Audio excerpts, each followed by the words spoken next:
my background is not properties. I could slowly invest in properties, or I could just be a property developer. I had a goal of having 50 units in my first 12 months.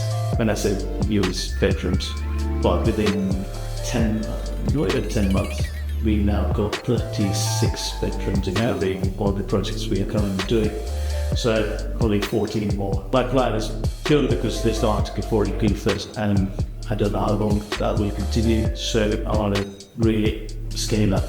So potentially, we've got this project management plan. If I stick to that, I want to have minimum 12. And then we're talking about Guildford, but I'm also going to Newcastle.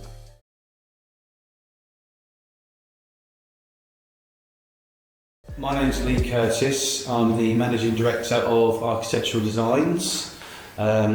We've been going now for 12 years and we work in the Guildford area, predominantly residential, and I'm here with Sree Varma of Varma Properties Group to discuss some of Sree's projects.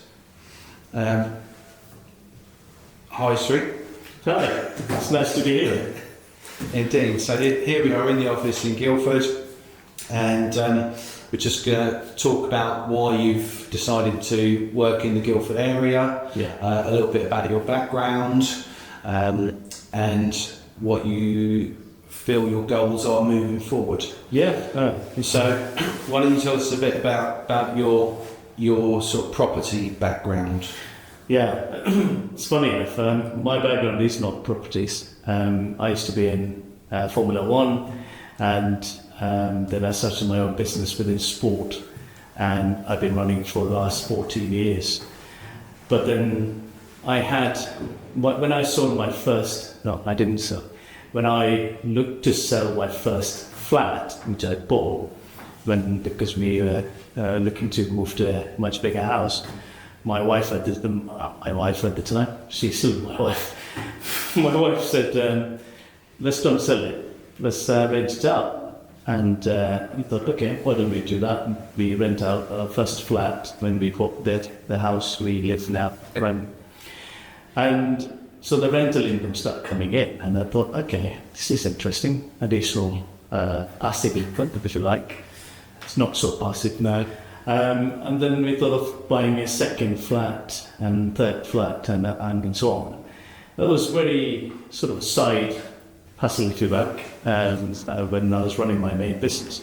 Then COVID hit, and as you know, a lot of us had a lot of time, and then I started looking at, I could slowly invest in properties, or I could just be a property developer.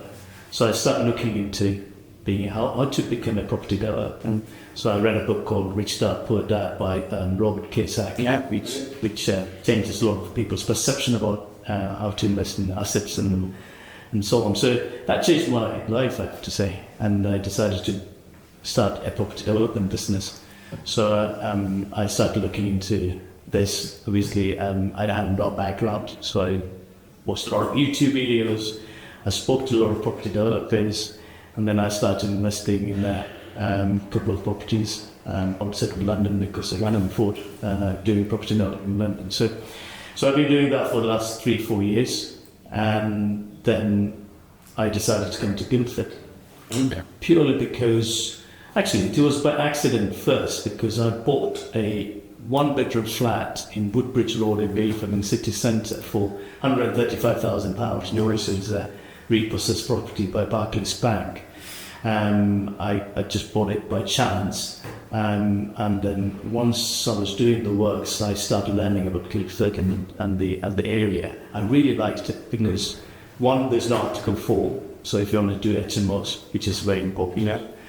Second, there's a university with 16,000 students. Third, there's a massive hospital, and then obviously business park where we are here. So there's different target markets in this area.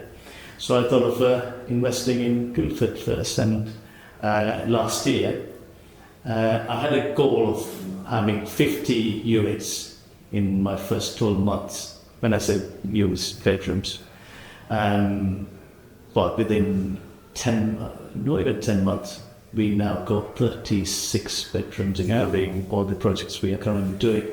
So probably 14 more left. So you're ahead of the game. Ahead of the game, thanks to my power team, including yourself, Lee, because one of the things I decided to do when I came to Guildford is to find the local architects, local construction engineer and other experts in the area. I have to say, I've managed to do all of this thanks to you as well, because you've been excellent. Your knowledge of the market, the area, and also your business, and really help. So appreciate that. So yeah, that's my background. Okay. You said that your original target was 50 units, yeah. So 50 bedrooms in the Guildford area. You're up to 34, I think 36. So once you've hit that 50, what's your future goals? Where are you going to go from there? Good question. My plan is purely because there's the Article 4 in Guildford, and I don't know how long that will continue. So I want to really scale up. So potentially, we've got this project management plan where if I stick to that, I want to have minimum 12 new properties every year. I also want to start doing commercial to residential, which is an opportunity, again, with your guidance. I like to do that twice a year, one in every 6 months. And then I'm talking about Guildford, but I'm also going to Newcastle. So I'm doing a joint venture with a friend of mine to start similar sort of projects in Newcastle with him, and from April, which is there an article for in Newcastle? There is an article for Newcastle, but the reason why I decided to go for Newcastle, even if there was article for, is because obviously Saudi heavily invested in the area. They bought the football club, and they're investing in a lot of projects in Newcastle. You can also see a lot of hotels and property developers are going to Newcastle, so you can see why they're going. So there is growth in that area for the next 10, 15 years, so I want to capitalize on that.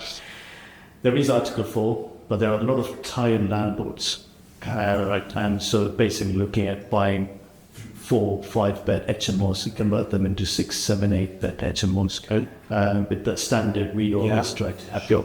So that's the plan. Yeah. Okay. I guess one thing to mention is for people that don't know what an Article 4 is. An Article 4 is obviously a removal of permitted development rights. So as you mentioned, there is an Article 4 in Newcastle, which would mean that any work that you would need to do, obviously if it's out of permitted development, then it will require some form of planning with. So that'll be interesting to see how that goes for you. Yeah, it'll be a challenging one. I thought it would be useful to discuss some of your ongoing projects. So obviously we've been involved in a few projects with you in the Guildford area. In fact, all of them. Currently, there are five projects on the go, all ranging sort of in different areas. So different areas of Guildford, different types of projects. So I thought, first of all, why don't we discuss Broomfield Road, which is, I believe, your latest. That is the latest purchase. Isn't it? That's right. So previously, you bought that. That was a 3-bedroom ex-council house, and we've done designs using permitted development to turn it into a 6-bed HMO with a large sort of social lounge area. There are issues on the property that have come up. So a sewer, for instance. So we've applied for build-over agreements for sewers. Yeah, with Thames Water. With Thames Water. There are some caveats on the property that you're dealing with. Yeah. Why don't you tell us about that? Yeah, so there is a covenant put forward by council, because it was a council property. The covenant is that you have to get council's consent if you change the use class of the property from residential to C3 to we are looking to do C4, which is the HMO class. Second is if you do any extensions or any alterations, you need to have the consent from the council. So those are the two covenants which our solicitor is looking at getting an indemnity insurance to mitigate that risk. So that is, that's all the caveat. Okie doke. And so looking at starting that in the next couple of months, and then how long do you suspect that that's going to take before it's completed and in a rental state? So we are looking around 4 to 5 months project. Okay, that's good. So realistically, from purchase to rental, we're looking around the 5 to 6. 6 months I would have. Lovely. Okay. And just on that side, I mean, what's your experience of Broomfield and in terms of fear? Broomfield's an interesting area. It's very close to the university. Yes. There are lots of HMOs in that area. Yeah. I've lived in this area for about 22-ish years, and I've seen the area that sort of manoeuvre, change in its sort of its base. Yeah. It was 20 odd years ago, all council houses. Lots of people bought those properties, and unfortunately, as time moves on, lots of people have either moved out or, for whatever reason, passed on, or for some reason that those properties have come up, and so the area is quite well known as an HMO sort of destination because it's so close to the town. The properties are ripe for development. They're very simple properties, quite honestly. When they were designed, they were very simple properties and easy to adapt. Plus, they've got great facility, massive gardens. All of the properties in Broomfield have giant gardens, so you could fit a whole other house in the garden if you were allowed. They're just good, solid properties. So we'll move on to 121 Artb Drive, which is in Guildford. That's my first point. That is your first project. It's my project indeed. Yeah, absolutely. And so that's been on a bit of 2-phase project, hasn't it? So so why don't you tell us about the original phase? So we bought it as a 3-bed. Below market value property, so I got it for a good price. That's all. It was quite a rundown property. There was a lot of arguments. But when I went to see it, I saw that this side plot, and I thought, this could be an opportunity to potentially convert into a much bigger HMO. But the phase one was to start as a 5-bed HMO because it's very simple. Put a stud wall, which I'm sure will explain in detail. But the plan was to create a 5-bed HMO at the beginning, by applying for Dungeon Development Certificate from C3 to C4 HMO certificate, and straight away it took 5 months to do that work, and at the end of the work we rented out. And during that period, we applied for the second phase, which is the Sree Varma application for adding 2 more bedrooms on the site. And we didn't waste time because we were doing the works for 5-bed while we were waiting for the Sree Tender's application to be granted. And then once the planning permission was granted, we started the works for the site. And divine to say, almost finished by end of next week. We will finish that, and then we already have tenants signed up for that as well, so it will end up being a 7-bed suite as HMO, with high standard. We'll be putting all high standard preamps and heaters. That's what we applied. So So a few elements from the design side Yes. on that one that became a little bit more difficult. Yes. I know that when you originally bought it, you were hoping that the side extension might be able to be permitted development. Yeah. But it turned out that as it's on the corner block, which was of benefit to you to begin with, that took away the ability for it to be permitted development, because technically the property had two fronts and you can't build in front.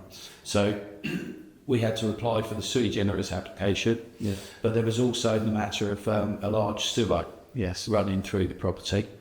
It was found that there was the main sewer, the surface water sewer for the rest of the housing estate running through that corner.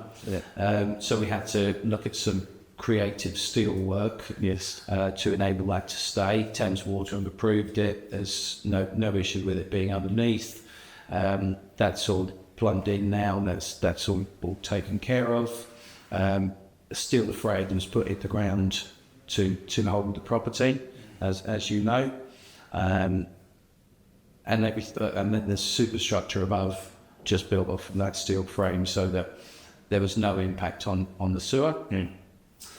As part of it, there are extra works, such as the bike store at the back.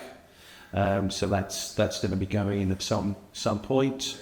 I've been doing site visits on a weekly basis, and as you said, the project is about to finish next week. It's looking very nice. It's now I suppose it's been beneficial to you in that you've been able to rent the property. So you've had five incomes, five rental incomes, whilst the small scale side extension was carried out. I know that the tower spoke to Tevin this morning, and he said that he's hardly heard anything going on. So that's been nice for them. And now you get the additional 2 bedrooms. And that's for rental. That's quite good. And there's one thing as well, again, you've been creative in that sort of things, was that when we did the initial plan, there was some challenges from council side in terms of, well, we were supposed to have a third bathroom in the property, but then they came back and said, we need to have a more units. Unfortunately, it was more communal space and an access into the rear garden, which, like it or not, was their decision. I do think it was an unnecessary. It wouldn't have been that for them to have an extra bathroom. However, you've got to go with the decision and the findings. But also the second bathroom we did, I think I was creative. Don't I talk about that under the stairs? And going to be second bedroom to have more space. That's right. So under the stairs, there's two fully showered bathrooms in the property. One under the stairs, utilising that area. And then one being original bathroom of the property, which is a nice big open bathroom. And again, all the rooms, I believe, from memory, are over 8 square metres each. Some of them, I think, actually, one of them, I've got a feeling it was about 10. One is 10 upstairs, one is more than 10, the other one is more than 12. The one in the... Oh, yes. The one in front. They're decent size, big rooms in those properties. And as I said earlier, it was a pretty rundown property. Should probably explain, it also had a really great large lounge in it. Originally, which was nice to convert into 2. It's a very formulaic property. In that they are very much built from a plan, and they're very similar throughout Guildford. So there's lots of potential for more of those at some point.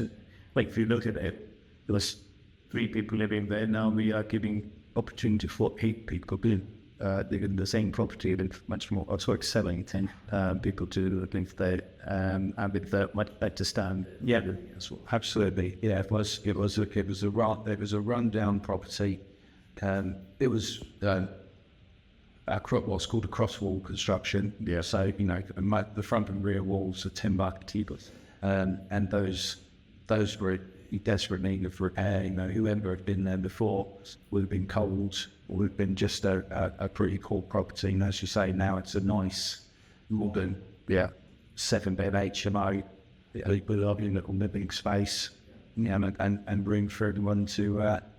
This is the reason why, of course, I'm doing it as a business, but also it really excites me that we are, I think, the standard of living for people in other ways than be living within their quality Varma properties. When we actually have every property we do, we have a minimum standard. We don't want to compromise that, because we want tenants to feel like it's their home. So that's something that's our ethos we've always sticked. Let's move on to Western Road in Guildford, which My favourite is your favourite garage. I think there's 3 properties there at the moment, isn't there? Yeah. There's and they are very nice properties. It's taken a little while to get those up and running. Yeah. But we've got you've got 87, 91 and 97. Yeah.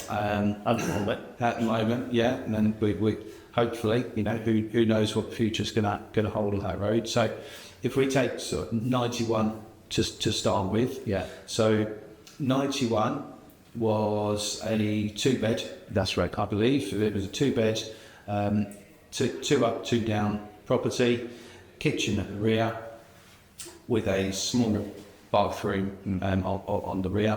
Originally it would have been a 3-bedroom property, but the owner decided to turn one of the bedrooms into a spacious bathroom. Yes. So the brief for that one was to turn that into a 6-bed HMO. Yeah. All with en suites. That's right. Although one has to be an off suite, because unfortunately there's just not enough room in that old bedroom to be able to put an en suite. So five en suites, 1 dedicated bathroom for the 6 bedrooms.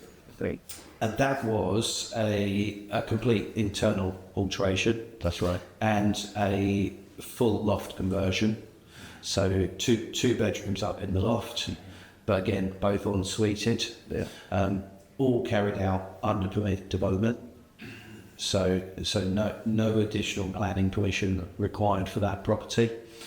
So it's now gone from a 2/3 bedroom, depending on how you look at it, into a 6-bed en-suited, all under permitted development, and a change from C3 to C4 coming up. We did obtain permission to also do a ground floor side extension under permitted development, but decided against that because it was a little bit too heavy for the property. So that's not been carried out. No. So what were your challenges in that property? So a couple. One was if party was involved, it's always a challenge. But your other firm, which focus on particle, maybe you'll talk about that in a minute, but really helped us to solve that challenge. I'm going to let you to explain what the challenge and how your other business solved that challenge. Second one was it's your architect firm helped us to solve that challenge, because we're trying to have 6-bed en suites, but at the same time we need to keep the minimum room size. So in the first floor there was a challenge to have one of the bedrooms to have en suite, because then that would take the space from that room. So again, you came up with a really creative way to solve that problem, which I'm going to let you to explain how you did that. Those were the 2 challenges, and And then there was a few other challenges when I purchased it because there were some, when we did the search and my solicitor did the searches, there were some issues with calling the usual stuff. So we had to delay the completion. We did exchange first, so there was a contract between the seller and the buyer, just me. But we had to delay the completion because we had to solve those issues with the status, etc.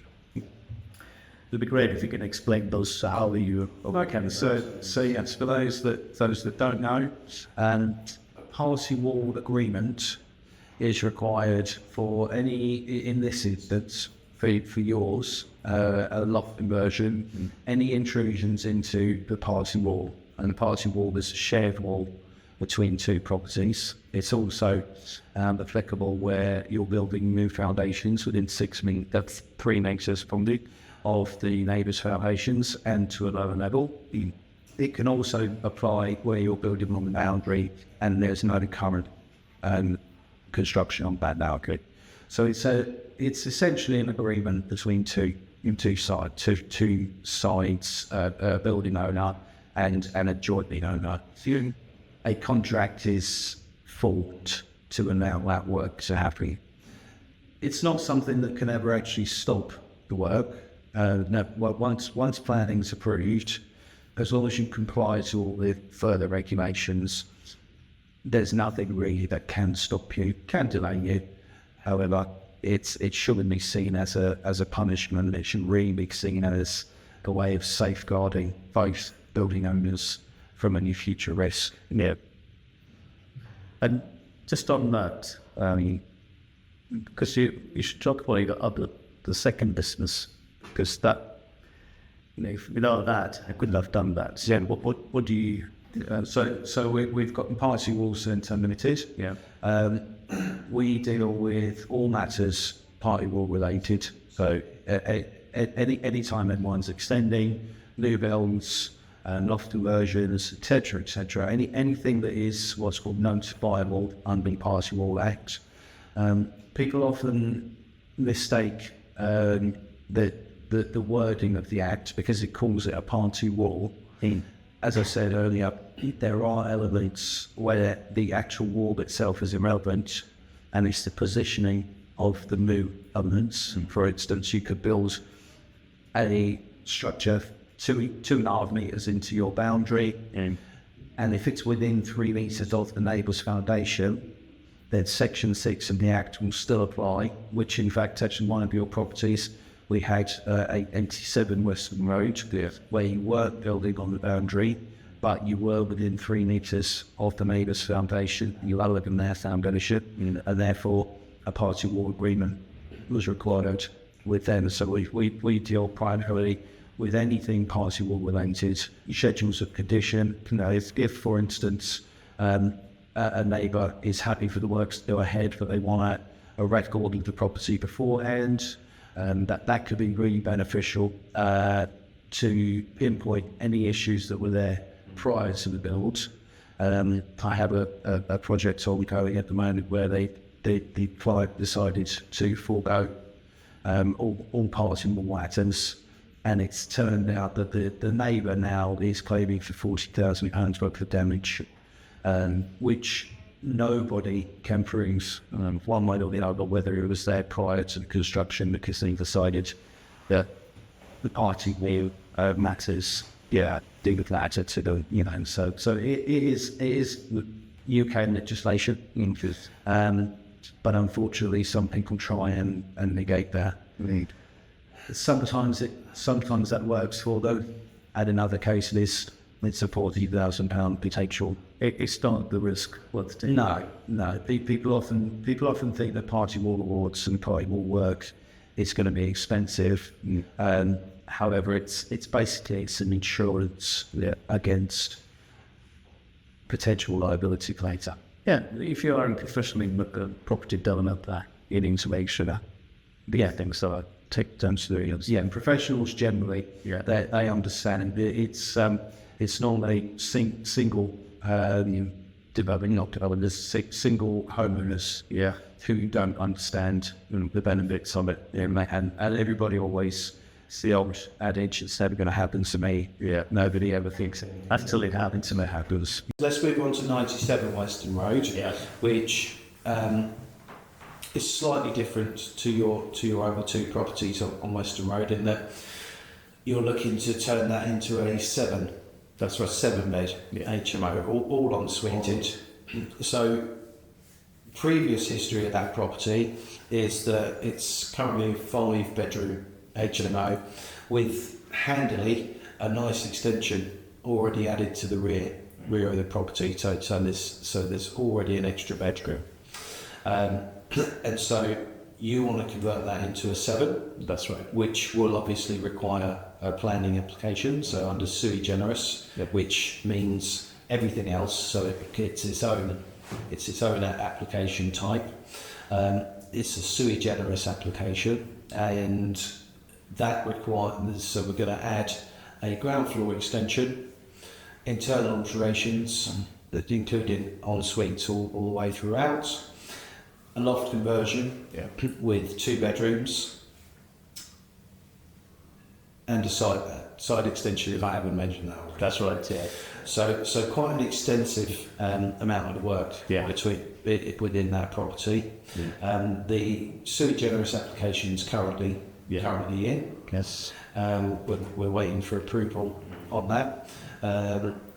We also had the very similar applications in for 87 and 91, which go into committee, and the planning officer actually said that he was looking to approve that, whereas we did withdraw those because we're never going to actually build turn them into a 7. They're always going to be 6s, so it was kind of pointless carrying on with extra fees, etc. to carry that on. So fingers crossed on 97. Fingers crossed, yes.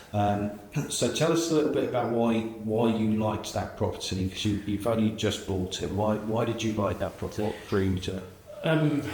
Obviously, Western Road is my favourite place because of the potential of those properties and the location, because it's so close to university and other potential private groups. So that's one of the main reasons why I was interested. Second reason is when I bought the other two, 87 and 91, it was 3-bed, and one is 3-bed and the other one is 2-bed. Whereas 97, because of the extension and it has a 5-bed HMO license in place, it was a no-brainer for me. In fact, I got that property for cheaper price than the other two properties which didn't have extensions or HMO license in place. So it ticked a lot of boxes, really. And also the third thing is the potential of making it a 7-bed en-suite with a much bigger kitchen and common area. And what market is it that you're looking to rent that? Because of the sort of positioning of that property, more of a premium one, I'm looking at professionals more than students, because I don't think students can potentially afford that, because we will create a premium preset rooms. Yeah. So, yeah. And any issues that you've come up with so far? So far, no, nothing yet. Again, thanks to your both your businesses, it really helped me to navigate all those challenges we have with the planning, to the party walls, to the extensions and everything else. So far so good. Something to consider with 97 Western Road that I'm sure people would like to know is what sort of cost does doing a project like this run to? Yeah, so it depends on the location really. So obviously in Guildford, its cost is a bit high compared to the likes of Newcastle, Malventry, and Liverpool, and so on. So I bought this property for £405,000 because it was a rundown property that had series of negotiations, and a few of my offers were rejected and so on. So the life of an investor. Yeah. But in terms of the cost of the refurb work, and because I'm using my regular builder or building team, I got a quote of £185,000, so it's less than 200,000. Okay. And that's for ground floor extension, alterations all the way through en suites, etc. Yeah. And a loft conversion. Usually it will cost you more than 200,000, and because it's my regular builder, and I will be purchasing some of the kitchen and bathroom stuff, but directly not through builder. I can also, because I'm part of a purchase group of 4 investors, so I get 30% discount on Herman's and few others shops. So that's why we managed to get a bit up to 100. Yeah, every 30% helps. Absolutely. And then, so once that's finished, Yeah. once you've finished that, the property will then be valued on a commercial. That's right. Because it's a suite and it's HMO, anything more than 6 bed, the specialist lenders, commercial lenders, they look at the commercial values rather than bricks and mortar, so which is good because you get much better values. It's based on the rental income, so they look at the annual rental income of all the rooms, and then divided by the yield for that region. So that will be the actual valuation for property. So I'm hoping to be around £700,000. So I can take most of the money out. Yeah. Go okay. Reinvest it elsewhere. Yeah, absolutely. Probably for investable. Yeah. If anybody else wants to sell their property. Right. They should sell. And anybody out there that's watching from Western Road, Yeah. please feel free to comment. And we complete within a month. Lee, thanks for inviting me today. So it was good to discuss our plans. Absolutely. And I think it was great if you could also share your background and how you got into architectural background. Okay. How you started this? Yeah. So my background, first of all, I've done many different jobs since leaving school. Some nice, some not so nice. Yeah. I actually, in the early years, I am a fully trained mechanic. There's my original background. However, due to being quite OCD, I hated it. Yeah.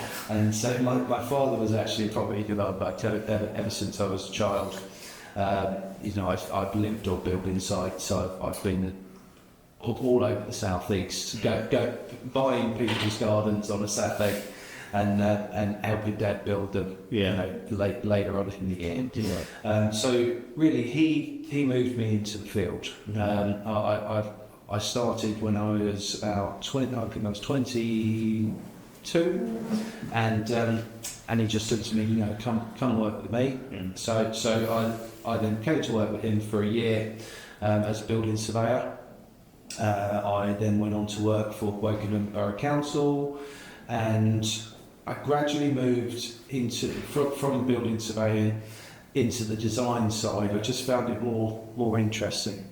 I worked for a company called Synergy in Guildford, who for about 10 years, they are predominantly schools and ecclesiastical work. And so I designed entire schools, the industrial estates, etc. Worked my way through with them, and then I just decided that we started doing more residential work, and I really enjoyed that because it's a lot more personal.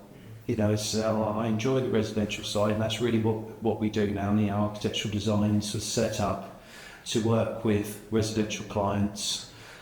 We generally we deal with smaller scale stuff, extensions, loft conversions, some new builds. We don't go into large scale new builds, but 1 or 2 units. We have a nice relationship with local builders. We've got lots of recommendations inwards. Most of our work comes from recommendations. We pride ourselves on doing a good job for our client. Yes. Like the reason that I actually set the business up in itself was that I worked for a company, two companies actually previously, who both companies just wanted to gouge their clients. They just wanted they didn't take into account anybody's budget. They didn't take into account what the client actually wanted out of the property. They were just very, very pushy in telling the client what it was they actually wanted. And a lot of their jobs actually could never be built because they couldn't afford it. And that's one thing that we won't ever do. We are very realistic in how much someone's got and what they can add. If we ever feel that a job can't be carried out in the client's budget, we will either not take the job on, or if the client decides that their budget is fluid, then we'll use that, but take into account that there's a baseline for everything. So really, the ethos of our business is that the client's budget is king, and what the client wants out of the project is ultimately what we buy out of the project. It's not our property, we don't live there. Once we've finished our design, off we go until we get sort of referred back to, potentially we get a lot of clients who do work to their properties, and a few years later they decide to move, or they buy a second property, and we do a lot of repeat customers.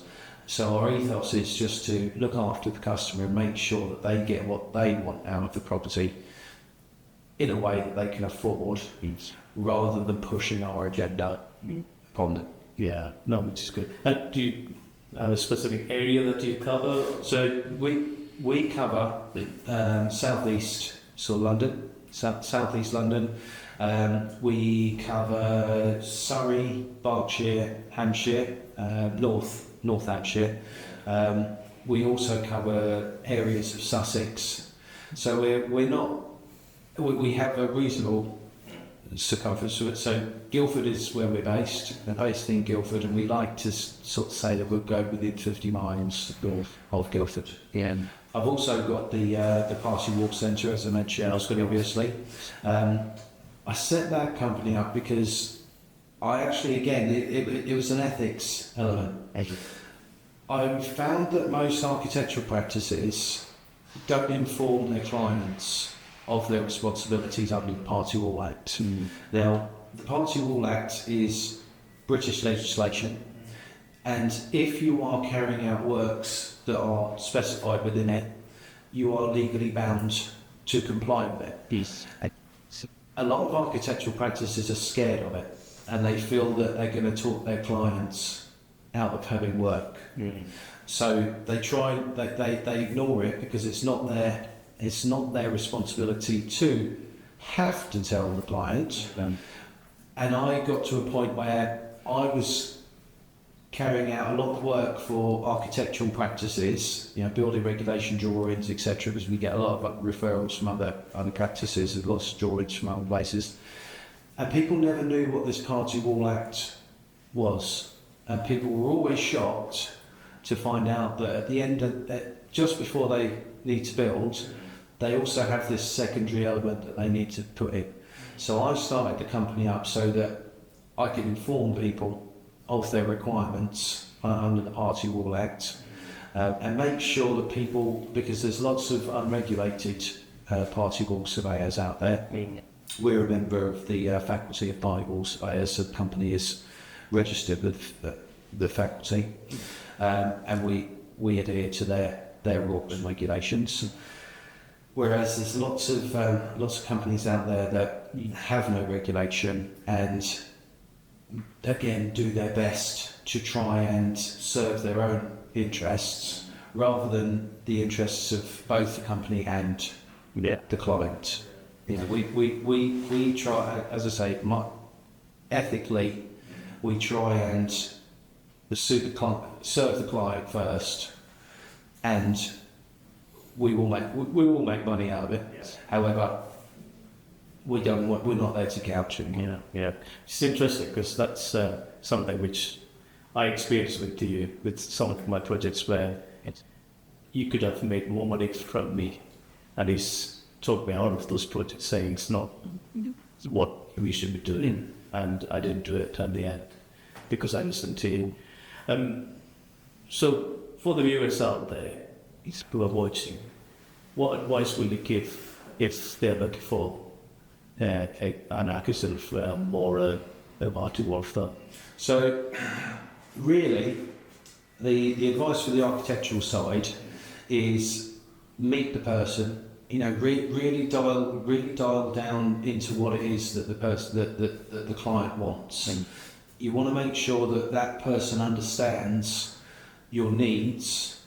You know, do they understand how you're going to live in that house, and what it is that you want to get out of that house, rather than coming in and telling you what you want to get out of that house. You know, many times I've been to properties after they've been built, and people say to me, well, we had this done 5 years ago, but this doesn't work, or this doesn't suit our needs.